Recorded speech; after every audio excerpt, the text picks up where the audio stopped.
সুধী দর্শকবৃন্দ, আমি সৌভিক বলছি। আজকে আমি ফরাসি পর্যটক ফ্রান্সিস বার্নিয়ার ভারতের বিখ্যাত মন্দির পুরীর জগন্নাথ মন্দির সম্পর্কে যে বিস্তৃত বিবরণ দিয়েছেন সেটি সম্পর্কে আলোচনা করব। মূল আলোচনায় আসার পূর্বে আমি ফ্রান্সিস বার্নিয়ারের জীবনী সংক্ষেপে বলছি। ফ্রান্সিস বার্নিয়ার 1620 সালে ফ্রান্সে জন্মগ্রহণ করেন। তার পিতামাতা কৃষক ছিলেন। শৈশবকাল থেকে বার্নিয়ারের ভ্রমণের প্রতি ঝোঁক ছিল। ফ্রান্সিস বার্নিয়ার 1658 সালে ভারতে আসেন। তিনি মুঘল সম্রাট ঔরঙ্গজেবের ব্যক্তিগত চিকিৎসক ছিলেন। 1670 সালে তিনি নিজ দেশে ফিরে যান। 1672 সালে তার ভ্রমণ কাহিনীর উপর ভিত্তি করে travels of the Mughal empire বইটি প্রকাশিত হয়, যা সমগ্র ইউরোপে আলোড়ন সৃষ্টি করে। 1688 সালে বার্নিয়ার মৃত্যুবরণ করেন। সুধী দর্শকবৃন্দ, আমি এখন ফরাসি পর্যটক ফ্রান্সিস বার্নিয়ার পুরীর জগন্নাথ মন্দির সম্পর্কে যে বিবরণ দিয়েছেন সেটি বলবো। বঙ্গোপসাগরের কূলে জগন্নাথ দেবতার নামে একটি শহর আছে। জগন্নাথের মন্দিরও আছে সেখানে, বিখ্যাত মন্দির। প্রত্যেক বছর জগন্নাথের যে বিরাট উৎসব হয় তা প্রায় 8-9 দিন ধরে চলতে থাকে। উৎসবের সময় হিন্দুস্তানের সমস্ত অঞ্চল থেকে অসংখ্য লোকের সমাগম হয়, যেমন হনুমানের মন্দিরে হতো এবং এখন যেমন হয় মক্কায়। শুনেছি সমাগত লোক সংখ্যা প্রায় 1.5 লক্ষ। বিশাল একটি কাঠের রথ তৈরি করা হয় এবং তাতে নানা রকমের সব কিম্ভূত কিম্ভূতের জীবের মূর্তি বসানো থাকে, যেমন ভয়ঙ্কর তেমনি কদর্য। 14টি বা 16টি চাকার উপর রথটিকে বসানো হয়, তেমনি কামান গাড়ির উপর কামান যেভাবে বসানো হয় সেভাবে বসিয়ে প্রায় 50-60 জন লোক সেটা টানতে থাকে।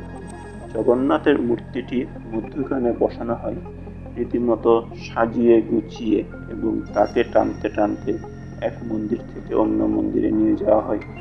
উৎসবের প্রথম দিনে, যেদিন মন্দিরে জগন্নাথের দর্শনের জন্য দরজা খোলা হয়, সেদিন যাত্রীদের এমন প্রচণ্ড ভিড় হয় যে ভিড়ের চাপে যাত্রীদের প্রাণ ওষ্ঠাগত হয় এবং অনেকের মৃত্যু হয়। বহু দূর থেকে যাত্রীরা জগন্নাথ দর্শনের জন্য পায়ে হেঁটে আসে এবং পথের ক্লান্তিতে প্রায় মরণাপন্ন হয়ে থাকে। সুতরাং ভিড়ের চাপ সহ্য করার ক্ষমতা থাকে না তাদের। যাদের মৃত্যু হয়, হাজার হাজার যাত্রীর কাছে তারা সবচেয়ে বেশি পুণ্যাত্মা হয়ে ওঠে এবং সকলেই তাদের সশরীরে স্বর্গযাত্রার জন্য ধন্য ধন্য করে। অবশেষে যখন সেই জগন্নাথের রথ ঘর ঘর করে চলতে থাকে, তখন সমবেত দর্শক যাত্রীদের মধ্যে এমন এক বিকট বন্য উদ্দামতার সঞ্চার হয় যে তার তাড়নায় অনেকেই সেই চলন্ত রথের চাকার তলায় শুয়ে পড়ে এবং নিষ্পেষিত হয়ে মৃত্যুবরণ করে।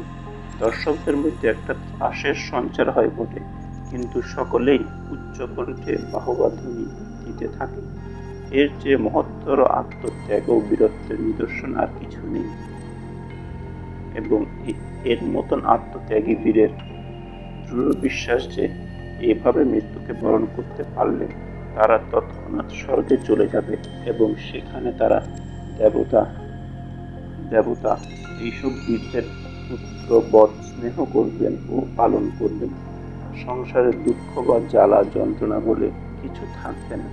মহাসুখে তারা স্বর্গের দেবতাদের সঙ্গে বসবাস করতে পারবেন।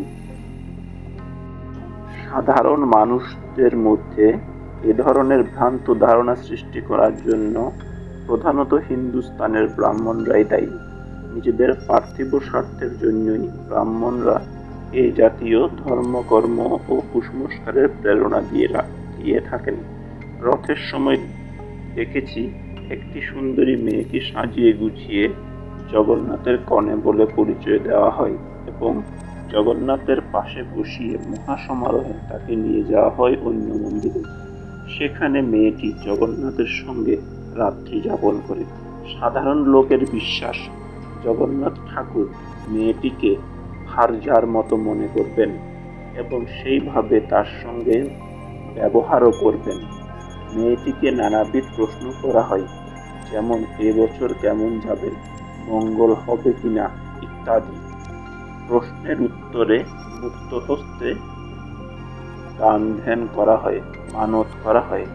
তারপর দিন রথ যখন ফিরে যায়, তখন পুরোহিত তাকে রাত্রে কানে কানে যা বলে দেয়, সেই সব কথা সে সাক্ষাৎ জগন্নাথের উক্তি মনে করে দর্শকদের চেঁচিয়ে বলতে থাকে। দর্শকরাও মেয়েটির প্রত্যেকটি মুখের কথা বিশ্বাস করে। জগন্নাথের রথের সামনে ও মন্দির প্রাঙ্গণে পারাঙ্গনারা নানা রকম দৃষ্টিকটু ভঙ্গি করে নৃত্য করতে থাকে। এখানে বার্নিয়ের দেবদাসী নৃত্যর কথা বলেছেন, কেউ কোনো আপত্তি করে না। এরকম অনেক সুন্দরী মেয়ে আমি স্বচক্ষে দেখেছি জগন্নাথ ধামে। পারাঙ্গনা বলতে যা বুঝায় তারা ঠিক তা নয়। হিন্দু হোক, মুসলমান হোক বা খ্রিস্টান হোক, কাউকে তারা সংস্পর্শে আসতে দেয় না এবং কারো কাছ থেকে তারা কোনো টাকা পয়সা বা উপহার ইত্যাদি গ্রহণ করে না।